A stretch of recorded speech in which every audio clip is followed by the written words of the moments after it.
KPCC ഭാരവാഹി പട്ടിക നമുക്കറിയാം. അതിന്റെ പൊട്ടിത്തെറികൾ തീർന്നിട്ടേയില്ല. ഇപ്പോഴിതാ അതിൽ ഏറ്റവും പ്രധാനപ്പെട്ട പുതിയ ബ്രേക്കിംഗ് നമ്മുടെ മുൻപിലേക്ക് വരികയാണ്. ഇപ്പോൾ സെക്രട്ടറിമാരുടെ എണ്ണം 100 കടന്നേക്കുമെന്ന വിവരമാണ് വരുന്നത്. അതായത് ഒരു ജംബോ പട്ടിക വീണ്ടും എത്താൻ പോകുന്നു. പ്രഖ്യാപനം ഉടൻ ഉണ്ടാകും.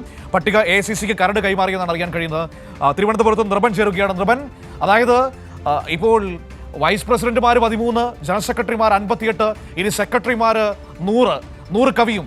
അതായത് ഇങ്ങനെയാണെങ്കിൽ യോഗം വിളിക്കാൻ പുത്തരിക്കണ്ടം മൈതാനം തികയാതെ വരുമോ? അങ്ങനെയാണോ കാര്യങ്ങൾ പോകുന്നത്?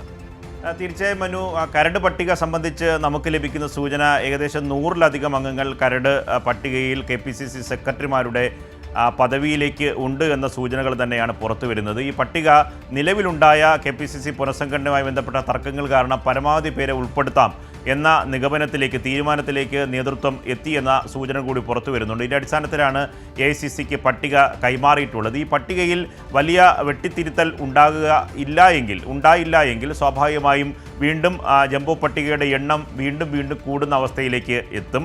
ഒപ്പം തന്നെ ഇനി KPCC എക്സിക്യൂട്ടീവിൻ്റെ അംഗങ്ങളുടെ തീരുമാനം കൂടി വരാനുണ്ട്. അങ്ങനെയാണെങ്കിൽ തിരുവനന്തപുരത്ത് KPCC ഇന്ദിരാഭവനിലെ മുകളിലാണ് വലിയ ഹാളുള്ളത്. ആ ഹാളിൽ ഇരിക്കാൻ കവിയുന്ന തരത്തിലേക്കുള്ള അംഗസംഖ്യയിലേക്ക് KPCC പട്ടിക നേതൃനിര എന്ന് പറയുന്നത് ജംബോ പട്ടികയായി മാറുമെന്ന് തന്നെയാണ് സൂചന. മുമ്പ് മുല്ലപ്പള്ളിയുടെ കാലത്തായിരുന്നു അവസാനത്തെ ജംബോ പട്ടിക വന്നത്. മുല്ലപ്പള്ളി രാമചന്ദ്രൻ പട്ടിക ചുരുക്കി പരമാവധി അംഗങ്ങളുടെ എണ്ണം ചുരുക്കി നേതൃത്വത്തെ കൊണ്ടുവരാനുള്ള ശ്രമം നടത്തി. പക്ഷേ ഓരോ ഗ്രൂപ്പുകളും നൽകിയ പട്ടിക അവരവരുടെ ലിസ്റ്റുകൾ അംഗീകരിക്കുന്നതിൻ്റെ ഭാഗമായി അവസാനം ദില്ലിയിൽ പോയി പട്ടിക കുറയ്ക്കാനുള്ള ശ്രമം അന്ന് മുല്ലപ്പള്ളി നടത്തിയിരുന്നു. പക്ഷെ നടന്നില്ല. അവസാനം ജംബോ പട്ടിക തന്നെ പ്രഖ്യാപിക്കേണ്ട സ്ഥിതി വന്നു. ഇടയ്ക്ക് സുധാകരനാണ് ആ പട്ടികയിൽ വെട്ടിച്ചുരുക്കൽ നടത്തി ഒരു ലീഡർഷിപ്പിനെ ചുരുക്കി കൊണ്ടുവരാനുള്ള ശ്രമം ഉണ്ടാക്കിയത്. പക്ഷേ വീണ്ടും ജംബോ പട്ടികയിലേക്ക് തന്നെ കാര്യങ്ങൾ പോയിരിക്കുന്നു. ഒപ്പം തന്നെ തിരുവനന്തപുരത്ത് നിന്നൊരു പുതിയ വാർത്ത കൂടി കൂട്ടിച്ചേർക്കാനുണ്ട്. അത് തിരുവനന്തപുരത്ത് താൽക്കാലിക അധ്യക്ഷ പദവി തുടരുന്ന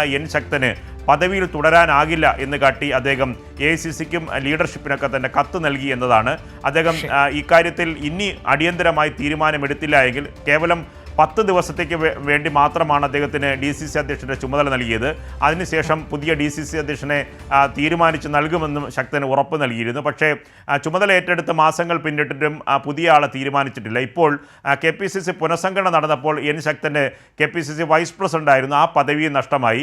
അദ്ദേഹത്തിന് നിയമസഭാ തെരഞ്ഞെടുപ്പ് മത്സരിക്കാൻ സീറ്റൊക്കെ നോക്കി അദ്ദേഹം നിയമസഭാ മണ്ഡലത്തിൽ കേന്ദ്രീകരിച്ച് പ്രവർത്തിക്കാനുള്ള ശ്രമം ആരംഭിച്ചതാണ്. അപ്പോഴാണ് ഇനി തദ്ദേശ തെരഞ്ഞെടുപ്പൊക്കെ വരുന്നത്. അതുകൊണ്ട് ഈ പ്രവർത്തനങ്ങളുമായി DCC അധ്യക്ഷ പദവിയിലിരുന്നാൽ അദ്ദേഹത്തിന് നിയമസഭാ തെരഞ്ഞെടുപ്പിൽ കേന്ദ്രീകരിക്കാൻ കഴിയാതെ വരും.